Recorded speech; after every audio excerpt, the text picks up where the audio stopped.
আমার চ্যানেলে 10K হয়েছে অনেক দিনই হলো, কিন্তু সেরকমভাবে কোনো সেলিব্রেশন করাই হয়ে ওঠেনি। আমার ভাই একদিন বলল, কিরে দিদি তুই সেলিব্রেশন করবি না? তো আমি বললাম, না রে, গরিব মানুষ, সেলিব্রেশনের কি করব? তো হঠাৎ করে যে ও এরকমভাবে প্ল্যান করে আমাকে একটা সারপ্রাইজ দেবে, তা তো আমি কখনোই ভাবিনি। এই যে আমার সেই ছোট্ট পাগলু ভাই যে কত বড় হয়ে গেছে যে দিদিকে সারপ্রাইজ দিচ্ছে। যাই হোক, এখানে এই সুন্দর পেস্ট্রিগুলো দেখে আমি যতটা না খুশি হয়েছে, আমার থেকেও বেশি খুশি কিন্তু গণ হয়েছে। তো আমি সবাইকে ডেকে নিচ্ছিলাম কেক কাটিং করব বলে।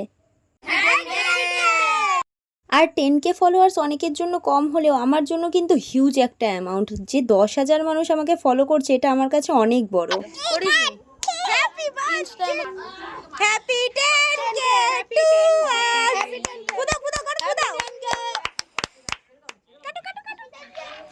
খুব সুন্দরভাবে সবার সাথে সেলিব্রেশন করলাম, কেক কাটিং করলাম। তোমাদের আশীর্বাদে 10K হয়েছে, তো আশা করছি এরপর 20K এর সময় সেলিব্রেট করব। তো চলো, আজকের মতো টাটা, দেখা হচ্ছে পরবর্তী মিনি ভ্লগে। সাথে থেকো, পাশে থেকো, আর অবশ্যই চ্যানেল সাবস্ক্রাইব করো। আর এই কিউট দুটোর জন্য অবশ্যই কিন্তু লাইক করে দিও।